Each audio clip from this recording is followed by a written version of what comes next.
tozalaka na baséminaire tozala na biso oyo tozalaki kuna na inga oyo yango kin marché ozomona kin marché ya Victor okozwa taxi ya Bondel Chibangu ata ozwi kitambo magasin bakokitisa yo na arrêt oyo ya kin marché arrêt na biso eza kin marché okiti wana okatisi na ngambo okomona pano na biso eza wana batie mama 100 jours apandi maboko okoti wana na couloir wana tina suka okomona adresse l'église ya mama 100 jours na Bundi 88 je répète Bundi 88 Bondel Chibangu bien aimé à côté de ma problème à foyer na biso à côté de ma problème à babota na biso tout ça na ba transport ya Bondal et ko kitso na arrêt Chibangu au kitika na kin marché ata soki au transport ya Victor et outi ba kota kitambo et ko lega na pano na biso ko lega na arrêt Chibangu au kiti wana aller au couloir yaka bien aimé. Shalom bien aimés dans les seigneurs, vous qui nous suivez de partout où vous êtes. Que la paix du Seigneur soit avec vous. Que la main du Tout-Puissant vous couvre là où vous êtes. Et sa gloire par l'aide du Saint-Esprit.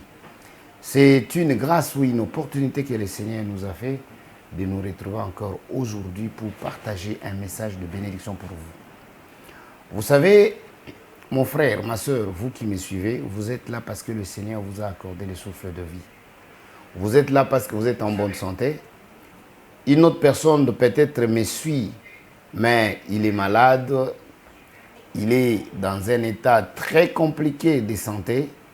Je vais vous dire, il n'y a qu'une seule personne capable de prendre vos problèmes, d'en faire les siens, ou d'en faire ses problèmes. C'est Jésus-Christ de Nazareth. Vous savez pourquoi?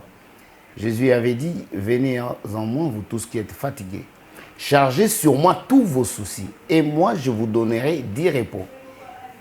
Elle est la seule personne de déclarer une telle parole. Les gens de ce monde peuvent vous aider aujourd'hui, demain. Après demain, ils vont dire, ah non, on est fatigué. Je suis fatigué, je sais, je fais ce que je pouvais. Mais maintenant, c'est fini, je ne saurais plus. Mon frère, mais celui-là qui nous aime d'un véritable amour, Jésus-Christ de Nazareth, c'est lui qui à Jésus réponse, nous appelons le Dieu de Malela Lundi. Jésus-Christ qui est le fondement de l'église, Jésus réponse. Lui ne va jamais te fatiguer. Il ne va se pas fatiguer jamais de toi. Il te soutiendra. Il sera avec toi jusqu'à son retour lorsqu'il viendra prendre son église. Vous savez, vous qui me suivez ou bien vous entendez aussi les gens parler. J'ai pris beaucoup mais je vois les choses ne marchent pas. Je sers le Seigneur, mais je ne vois rien. Dieu ne bénit pas n'importe qui. Vous savez pourquoi? Tous nous bénéficions de son souffle. Parce que c'est lui qui a créé tout être humain. Il a soufflé sur les statues qu'il avait créées. Et voilà, toi et moi, nous sommes en vie. Comme nous sommes au temps de la grâce, voilà pourquoi il nous laisse continuer à vivre malgré notre méchanceté. Malgré le mal que nous commettons. Mais sache que, bien aimé, lorsque nous commettons le péché, lorsque nous nous méconduisons, c'est à notre destruction que nous travaillons. Ce n'est pas la destruction du Seigneur. Pourquoi? Le Seigneur Jésus-Christ s'est détruit lui-même à la croix de Golgotha. Il avait pris ta place et la mienne. Nous qui étions méchants, nous qui étions pécheurs, pour faire de nous les saints. Et lui, il a pris la place de nous, pécheurs, afin que nous puissions devenir le saint. Et à la croix, il a souffert pour toi et moi. Est-ce que vous bénéficiez aujourd'hui de ces sacrifices que Jésus nous a fait, ou il a offert à son Père? Ces sacrifices-là, il s'est donné à son Père. Il s'est donné au plan de son Père pour que toi et moi, nous ayons le salut aujourd'hui. Beaucoup se dérangent, je ne vois rien. Mais il faut savoir que la Bible dit, tous ont péché et sont privés de la gloire de Dieu. Ce que beaucoup de chrétiens ignorent. Lorsque vous vous conduisez dans le mal, je venais de dire que vous vous détruisez. Parce que tous ont péché et sont privés de la gloire de Dieu. Lorsque vous marchez dans le péché, vous bloquez votre vie. vous éloignez la gloire. Or que lorsque la gloire trouve sa place dans ta vie, dans ton âme, sur toutes tes conduites, sur tes sentiers, partout où vous êtes, Dieu se retrouve. Mon frère, ma soeur, ta vie ne sera pas comme ça a été hier lorsque tu marchais encore dans l'ignorance. Dieu manifestera son amour en vous. Il te donnera la réponse aux questionnaires qui ont manqué de réponses depuis longtemps. Il te donnera la guérison miracle. Il te donnera le vrai salut, la paix que tu as toujours cherché. Mais pourquoi vous ne bénéficiez pas de toutes ces choses? La Bible nous dit que sans la foi, il est difficile d'être agréé par Dieu.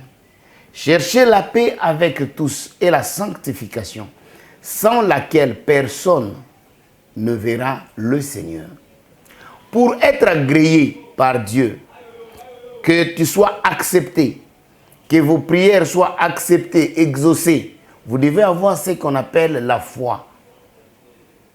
Comment avoir la foi? La foi vient de ce qu'on entend. Ce qu'on entend vient de la parole de Dieu. Est-ce que vous écoutez la parole de Dieu? Est-ce que vous méditez la parole de Dieu? Est-ce que vous mettez en pratique la parole de Dieu? Parce qu'il y a une différence entre écouter et mettre en pratique la parole. Vous pouvez écouter la parole de Dieu, mais lorsque cette parole n'est pas pratiquée, je précise la parole du Seigneur, c'est que la Bible dit, l'évangile est une puissance pour le salut de quiconque croit. Est-ce que vous croyez d'abord à cet évangile, à cette parole du Seigneur?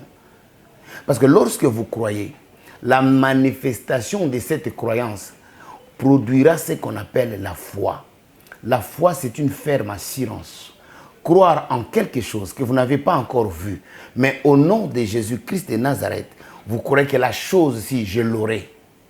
Parce que lui-même nous a dit, si vous demeurez en moi et que mes paroles demeurent en vous, demandez-moi tout ce que vous voudrez et cela vous sera accordé. Voyez, il précise, si vous demeurez en moi et que mes paroles demeurent en vous, comment est-ce que la parole de Dieu peut demeurer en nous et que ça puisse nous donner la liberté ou l'accès lorsque nous demandons toutes choses auprès du Seigneur et nous avons la chose? C'est lorsque nous demeurons au pied de nos parents spirituels, lorsque nous demeurons à l'église, nous écoutons la parole de Dieu. Et à la maison, nous prenons la Bible à chaque mois où vous avez le temps libre.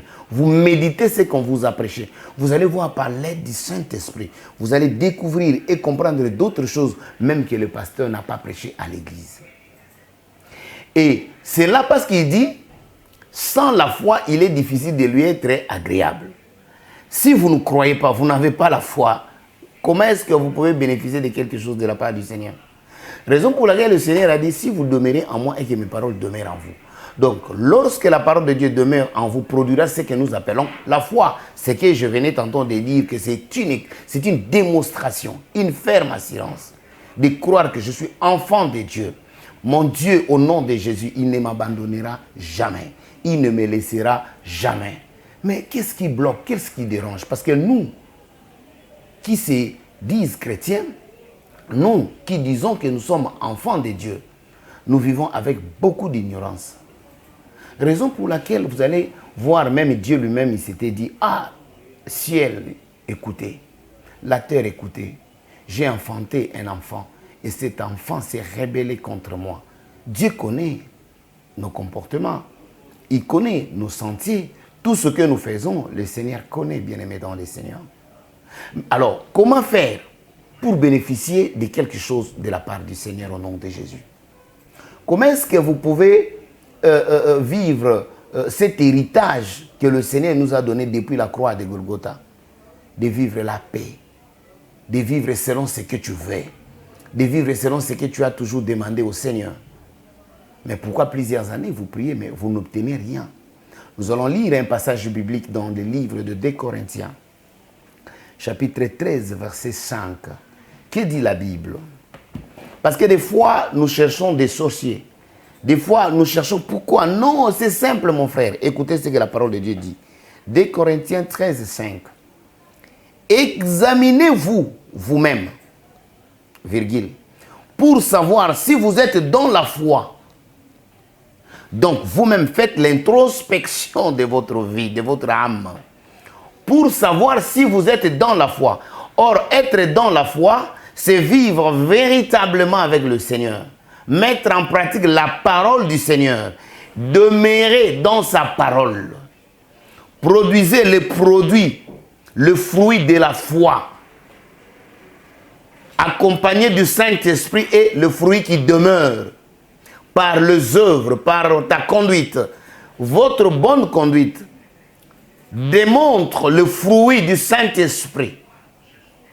Par la parole que vous aviez entendue et que cela produit le fruit digne qui traîne, qui existe chaque jour dans la vie, que vous pratiquez. C'est la foi avec les œuvres. Quelles œuvres? Les bonnes œuvres. L'amour, la crainte de Dieu, le respect du temple de Dieu, le respect des engagements devant le Seigneur. Partout où vous êtes, vous faites les choses pour la gloire du Seigneur. Paul continue à dire, il dit, examinez-vous vous-même pour savoir si vous êtes dans la foi. Éprouvez-vous vous-même. Ne reconnaissez-vous pas que Jésus-Christ est en vous, à moins peut-être que vous ne soyez réprouvés. Est-ce que vous-même, vous êtes rassuré que le Seigneur a une place dans votre cœur? Parce que Dieu ne dort pas dans une maison construite, bâtie par les humains. Dieu demeure toujours là où lui-même a bâti. Ne savez-vous pas que votre corps est le temple du Saint-Esprit? Celui qui détruit le temple de Dieu, Dieu le détruira. Ta vie, ton corps est le temple de Dieu. Alors, le problème, comme Paul dit, examinez-vous vous-même pour savoir si vous êtes dans la foi. Mon frère, ma soeur, c'est simple. Regardez votre conduite, observez votre conduite. Est-ce que la manière dont vous vous conduisez prouve suffisamment que vous êtes enfant de Dieu? Prouve vraiment que vous êtes enfant de Dieu? Parce que c'est lui qui est enfant de Dieu. Sa vie n'aura plus rien à voir avec son ancienne vie. Avec ce qu'il était hier, ce qu'elle était hier. Si quelqu'un est venu en Christ, les choses anciennes sont passées, donc doivent passer. Et voici, toutes choses sont devenues nouvelles. Donc en réalité, le bon fruit, le fruit de la foi, qui prouve que vous êtes réellement avec le Seigneur et que vous êtes réellement dans la foi, nous allons voir, vous allez produire les choses nouvelles. Une nouvelle personnalité, une nouvelle image de vous, qui n'auront rien à voir avec ce que vous étiez hier.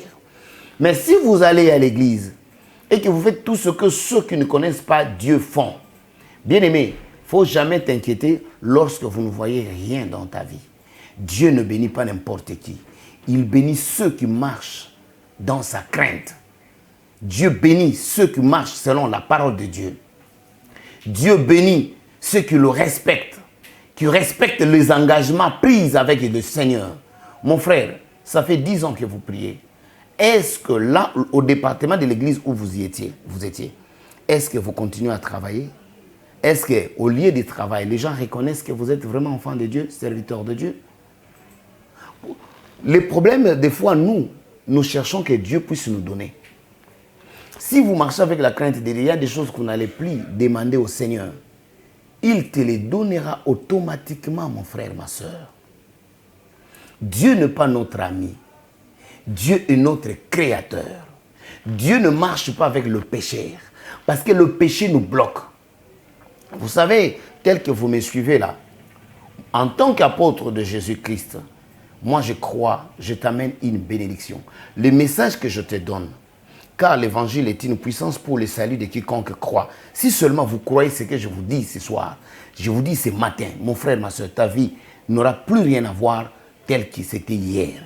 Dieu est capable de changer ta vie dans 24 heures, dans une minute, dans une tierce, dans une seconde, dans 30 minutes, si seulement vous croyez.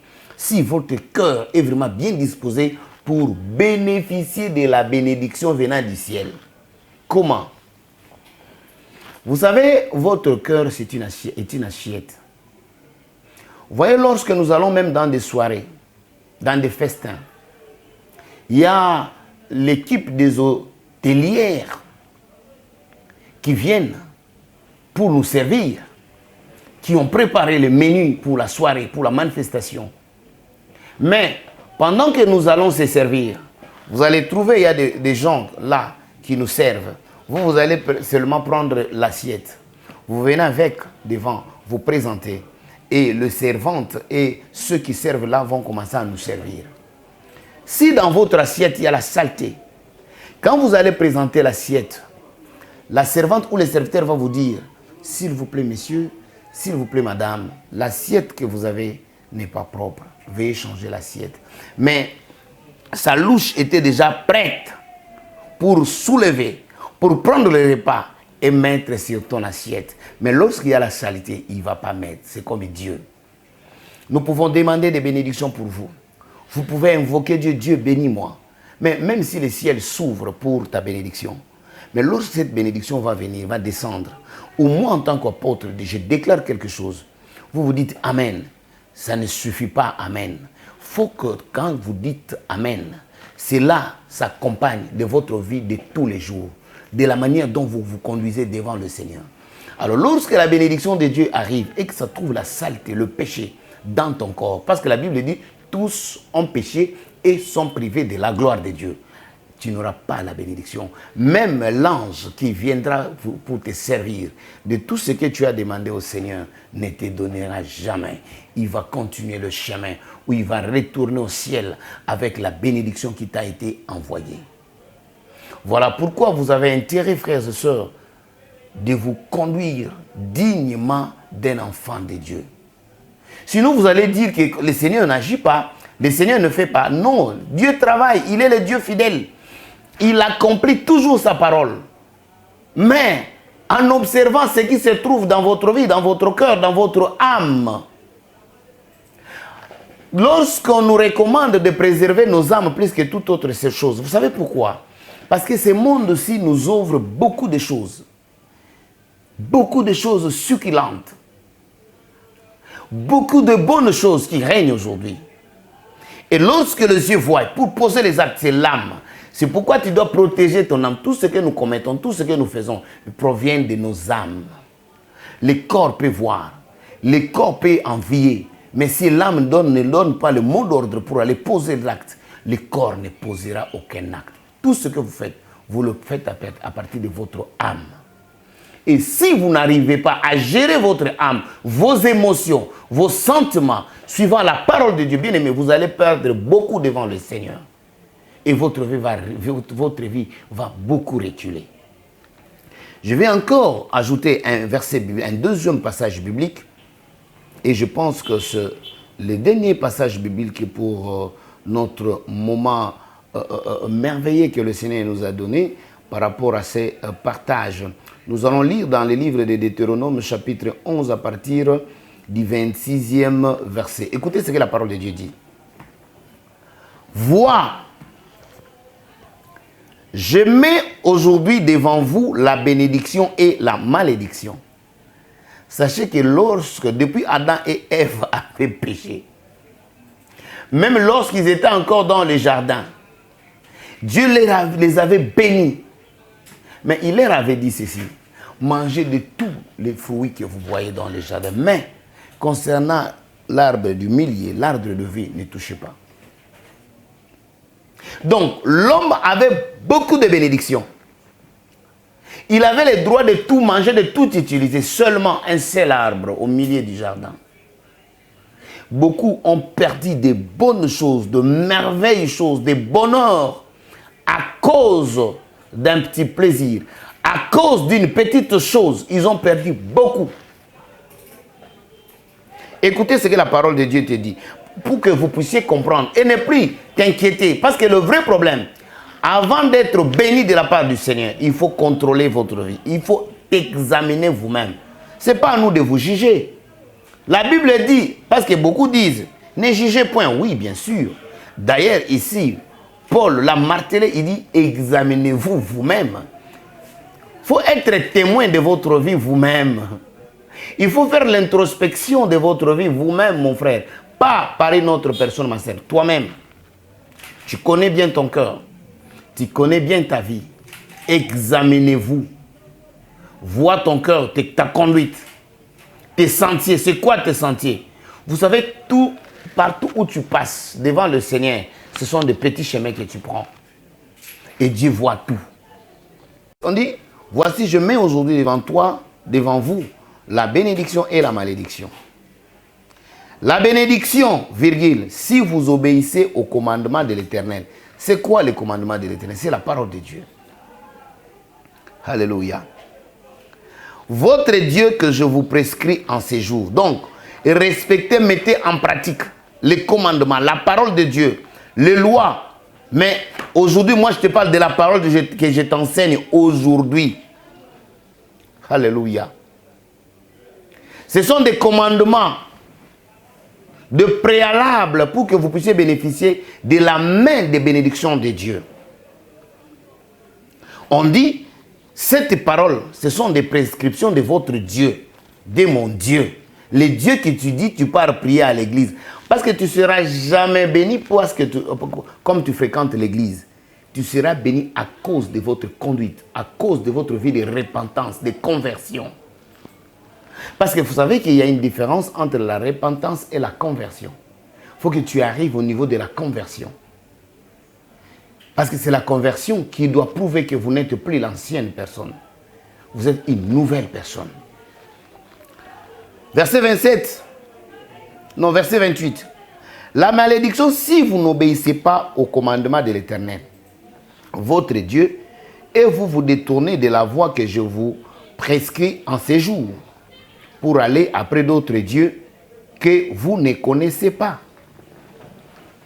Alléluia. Quel est un autre Dieu que des fois vous ignorez?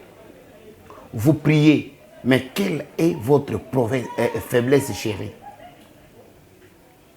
Vous savez qu'il y a des gens après l'église, ils rentrent à la maison, il est un païen tout fait.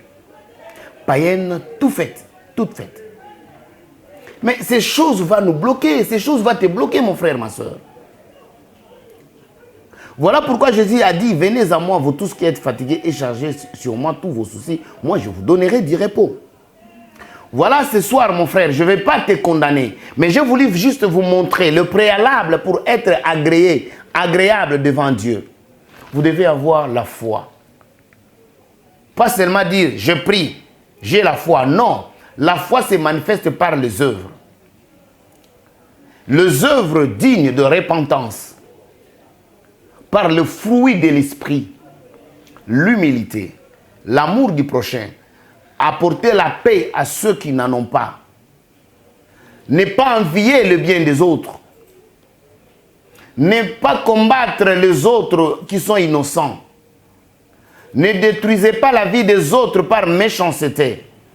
Parce qu'il évolue, parce qu'il a une fonction plus que toi. Et par jalousie, vous voulez les détruire. Bien aimé, ce sont des choses qui nous apportent de malédiction. Ce sont des choses qui nous détruisent. Dieu a besoin de toi. Dieu veut te bénir. Dieu veut changer ta vie. Partout où vous êtes. Vous n'êtes pas béni seulement parce que vous êtes en Europe. Vous n'êtes pas béni seulement parce que vous êtes au Congo. Vous serez béni si vous êtes attaché réellement avec Jésus-Christ de Nazareth. Si vous marchez selon sa parole. Si vous demeurez dans sa parole. Mais une fois bien aimés, frères, sœurs, vous ne mettez pas en pratique la parole de Dieu. Il ne faut jamais s'attendre à de grandes choses. Non. Parce que déjà tellement que tu vis dans le péché, vous êtes privé de vivre la gloire du Seigneur. Ouvre ton cœur. Donne ta vie au Seigneur et tu verras le changement. Dieu sait, non, que vous avez besoin du travail, vous avez besoin du mariage, vous avez besoin d'une guérison, vous avez besoin de beaucoup de choses. Les besoins, chacun connaît ses besoins. Et Dieu est capable de nous donner tout. Car je vous ai dit, dans Jean, Jésus dit, si vous demeurez en moi et que mes paroles demeurent en vous, demandez-moi tout ce que vous voudrez et cela vous sera accordé. Cela ne suffit pas. Vous marchez comment? Vous vous conduisez comment? Tous ont péché et sont privés de la gloire de Dieu. Mais avec le péché, tu ne peux pas être béni. Vous savez, il y a des gens qui disent, ah, l'autre là ne prie pas, mais sa vie évolue. Frère, attention. La vie, ce n'est pas l'argent. La vie, c'est seulement le véhicule. Et ce n'est pas seulement le véhicule. La vie, ce n'est pas seulement des comptes en banque bien bombés là avec des grosses sommes d'épargne. Non. Les bonheurs, c'est Jésus qui les donne. La paix, c'est Dieu qui les donne. Alléluia. Donc, si vous voulez bénéficier de la main qui bénit venant de l'Éternel, bien évidemment, vous devez vous repentir. Vous devez changer votre vie. Soit vous êtes enfant de Dieu, soit vous êtes enfant, fille ou fils du diable. Devant le Seigneur, on ne vit pas un pas dedans, un pas dehors. Non. Il faut qu'il y ait le 2 pieds dedans dans le Seigneur. À l'église, vous êtes chrétien, chrétienne, serviteur, servante. Mais hors l'église, qui est-ce que vous êtes? Change votre vie. Confiez-vous au Seigneur. Ce monde que vous voyez passera. Surtout notre génération ici passera. Si vous voyez tout ce qui se passe dans ce monde aujourd'hui, bien-aimés, si vous fréquentez l'église, vous ne pouvez plus vivre dans les désordres, dans la distraction. Le Seigneur a besoin de vous. Les homosexuels ne verront jamais le Seigneur. Parce qu'aujourd'hui, nous avons des pasteurs homosexuels. Nous avons des pasteurs, des servants de Dieu homosexuels, des lesbiennes, des pasteurs pédés. Ils ne verront jamais le Seigneur. Pasteur, après la mort viendra le jugement. Même si nous ne mourrons pas aujourd'hui, il viendra le jour où personne entre nous ne connaît. Et la Bible dit, après la mort viendra le jugement. Il ne faut pas blaguer avec le temps, l'espace de temps que le Seigneur vous a accordé. Si vous vivez dans le péché, c'est pour votre repentance. Si vous pensez que l'œuvre de Dieu, c'est dit n'importe quoi, ou c'est de la blague, vous serez surpris un jour. Ma soeur, séparez-vous, évitez toute personne qui ne vous aide pas à grandir dans la foi. La Bible dit le fer aiguise le fer. Si vous voulez devenir une femme de foi, de crainte, marchez avec le chrétien, le fidèle qui craint Dieu. Ta vie changera. Si tu veux devenir grand, il faut marcher avec les grands. Pas seulement par rapport à la nature humaine, mais ce grand-là, ceux-là qui marchent avec la crainte. Leur vie est posée sur un fondement, le fondement qu'on appelle Jésus-Christ de Nazareth. Comme nous disons, l'église Jésus-Réponse, c'est une église fondée sur lui-même, le rocher, le grand, le roc, Jésus-Christ de Nazareth, la pierre angulaire. C'est pourquoi dans notre église, nous disons pas de l'eau, pas du sel, pas de fil, ni une feuille pour la guérison, pour la délivrance. Car les sorciers ont aussi les feuilles dans leur maison. Les sorciers ont des robinets, des robinets d'eau dans leur maison. Ils ont même des sources dans leur village. Les sorciers préparent. Alléluia. Les sorciers préparent, ils mettent du sel dans leur nourriture. Mais il y a quelque chose où même si vous manquez l'argent, vous pouvez l'obtenir et vous donner la vie. C'est le nom de Jésus-Christ de Nazareth. Le seul nom qui nous a été donné dans les cieux et sur la terre. Moi, j'ai une expérience avec le nom de Jésus. Le Seigneur réalise des grandes choses avec nous. Il continue à faire des grandes choses avec nous dans notre ministère sans appliquer l'eau. Il ne faut pas vous donner au superflu que vous voyez aujourd'hui. Tu peux avoir 100 litres d'eau parce que l'homme de Dieu a prié sur cette eau. Tu ne verras rien. Mais la chose qui peut te sauver, c'est seulement Jésus-Christ de Nazareth. Le seul nom qui peut te sauver, c'est le nom de Jésus-Christ de Nazareth. C'est la parole du Seigneur. C'est pourquoi moi j'ai toujours dit, j'ai donné toujours conseil aux hommes de Dieu aujourd'hui. Je vois les gens, vous allez voir dans une église, regardez, paquets d'eau. Mais le pasteur ne sera plus spirituel parce que chaque jour où il vient à l'église, c'est calculé, c'est combien de paquets vous avez vendus. Il sera plus concentré pour votre vie. C'est pourquoi nous-mêmes à notre église, nous nous sommes dit, les gens doivent aller travailler. Pas des cultes du lundi au lundi, non. Sinon le pasteur va commencer à réfléchir seulement sur les offrandes de l'église. Il sera distrait. Voilà ce bon moment où le Seigneur nous a accordé. Je peux vous dire, recevez, pas de problème. Je peux vous dire, recevez le mariage. Les voyages, non, ce n'est pas un problème. Mais, même si moi je déclare, même si le Seigneur exauce ma prière et que le mariage venait, et que le voyage venait, Et puis, les voyages, il ne faut pas t'inquiéter pour ça. Il faut seulement avoir les passeports. Il faut seulement faire les dossiers en respectant les lois de l'Union européenne, les lois américaines, les lois canadiennes. Alléluia. Vous remplissez les conditions, vous partirez. Alléluia. Alléluia. Alléluia. Je suis serviteur de Dieu. Première fois que j'avais introduit le dossier, on m'a refusé le visa. Deuxième fois, j'ai réfléchi, mais qu'est-ce qui se passe? Ça n'avait rien à voir avec les démons. J'ai revu seulement mes documents. Je me suis encore renseigné. J'ai accompli les documents tels qu'on me l'a demandé. Et j'avais introduit, on avait obtenu le visa. Et depuis lors, on ne nous a jamais refusé le visa. Donc, la première des choses, frères, cherchez d'abord le royaume. Je peux demander la maternité. Mais si la maternité venait, ça trouve le péché en vous. Vous n'aurez rien. Ça trouve l'infidélité en vous. Vous n'aurez rien. Venez, le Seigneur a besoin de vous. L'opportunité, c'était ce temps qu'on a eu ensemble pour partager cette parole. Donnez votre vie au Seigneur. Avec juste une petite prière qu'on peut faire, le Seigneur peut te donner la vie. Il dit, venez à moi, vous tous qui êtes fatigués. Mon frère, change seulement votre conduite. Et tu verras la main de Dieu. Tu verras les changements. Toi qui es malade, qui me suivez, Dieu peut te guérir. Mais est-ce que vous avez la foi comme Bartimée? Bartimée avait accepté de faire le sacrifice, d'abandonner les coins. Ce qui était plus important pour lui, c'était son coin là où il restait pour demander l'argent. Quelle est la chose que vous avez toujours gardée, que vous avez toujours aimée, que vous aimez chérie, mais les choses importantes que tu as tant cherché ne viennent pas?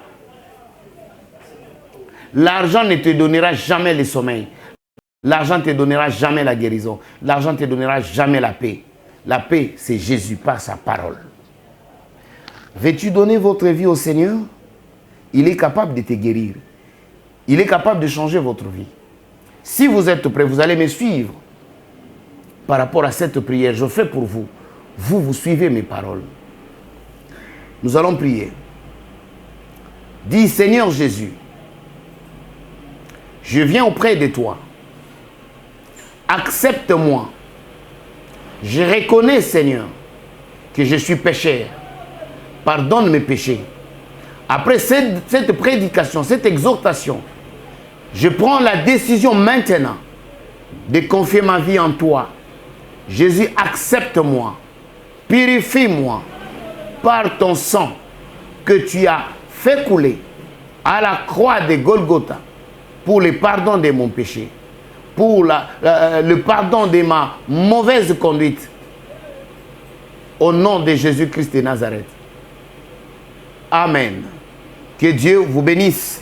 Nous sommes mission évangélique, prophétique et de délivrance mondiale. Jésus répond au village de foi, où il y a le siège national à Kinshasa, dans la commune de Bandalungwa, avenue Bundi 88, quartier Bisengo, arrêt Chibango. Vous allez voir dans les bandes passantes nos adresses et nos sites des réseaux sociaux. Et vous qui avez eu l'occasion ou l'opportunité de me suivre maintenant là, je vous bénis au nom de Jésus-Christ de Nazareth. Laisse que cette parole par la puissance du Saint-Esprit reste scellée dans ton cœur et que cette parole puisse produire le fruit digne de repentance au nom de Jésus-Christ de Nazareth. Je suis l'apôtre Mac Londi de l'église Jésus Réponse, dont mission évangélique, prophétique et de délivrance mondiale à Kinshasa avec la servante de Dieu, Maman 100 jours. Maman Malela Londi Esther, Maman 100 jours. Et moi, c'est l'apôtre Mac Londi. Que Dieu vous bénisse.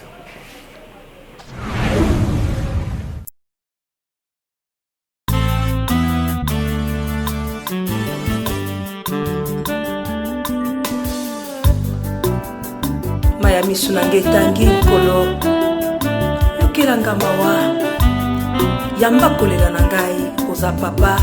Haleluya.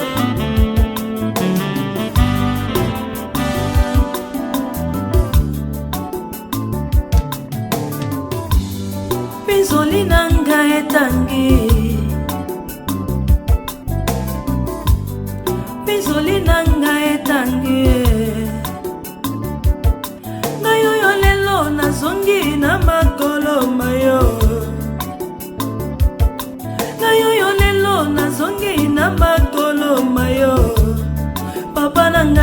nazongeli yo Nzambe na ngai bolingo na ngai nazongeli yo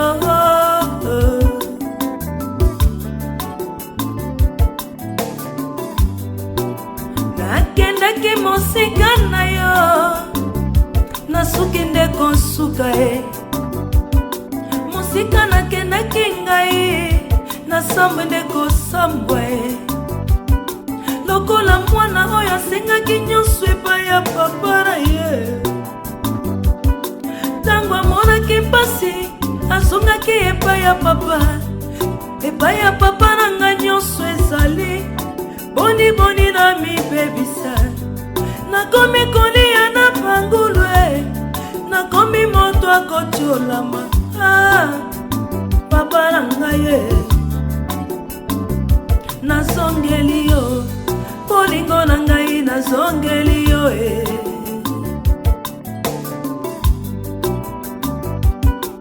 Hallelujah. Nasosoli mabe na ngai naye kosopela yo motema nayebi naza mwanelaka yo kobwaka ngai te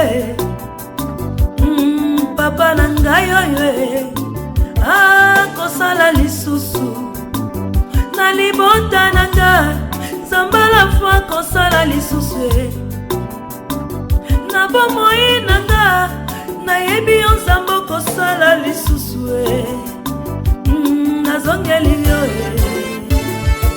tala makambo nzambe oyo asalaka emonanaka na miso ya bato tala makambo mobali oyo abandaka akomisaka na suka ozali malamu Nzambe nanga ozali malamu ekimelo na nga papa Nzambe nanga ozali malamu makasi ya balemba se yo molobeli ya bato ozali malamu eya na butu eya na moi zambala fwa kote ozali malamu eya na butu eya na moi molobeli ya mabota akoloba telema okata likambo na bana Yesu ozali malamu nasepeli kokumisa yo nasepeli kosanzola yo olimbisi mabunga na nga etelaki lokola makila tala makambo nzambe oyo asalaka emonanaka na miso ya bato tala makambo mobali oyo abandaka akomisaka na suka papa Nzambe nanga ozali malamu lobelisongi na ntango mpasi nzambe mabota konde nzambe ya bana la foi babaka batela yo bisi konde nzambe ya makilo mobali papa taleli yo nsima biso tolonga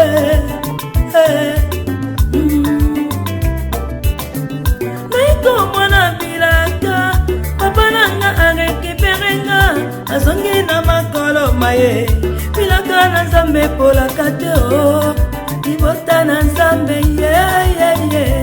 tala makambo nzambe oyo asalaka emonanaka na miso ya bato tala makambo mobali oyo abandaka akomisaka na suka papa mbolamu na ye emonisami na miso ya bato tokumisi yo na mitema nzamba vie otambusa bakakatani omonisa baongi nkolo ozali nzamba vie ozali nzambe ya vinanga ozali nzambe ya vinanga nzambe ozali nzambe ya vinanga nzambe ozali nzambe ya vinanga nzambe ya vinanga nzambe oyo ozali nzambe ya vinanga opesanga libala okata singa ya seliba ozali nzambe ya vinanga olongolaki basombi oyo natondaki nango na ozali nzambe ya vinanga nzambe ya vina ngai ozali nzambe ya vinanga bandoki nakoki kobanga bino lisusu te ozali nzambe ya vinanga nzambe ya vinanga azali ozali nzambe ya vinanga yo nde otelemaka moto asuka oyebanga otali bomo ya mama na ngai emerance nzamba vie olongolanga mosika na mboka okomisi ngai na Kinshasa nzambo ye yo nde miliki oyo na melisa bebe nanga jaele Zambe ya vie ozali Zambe ya vinanga.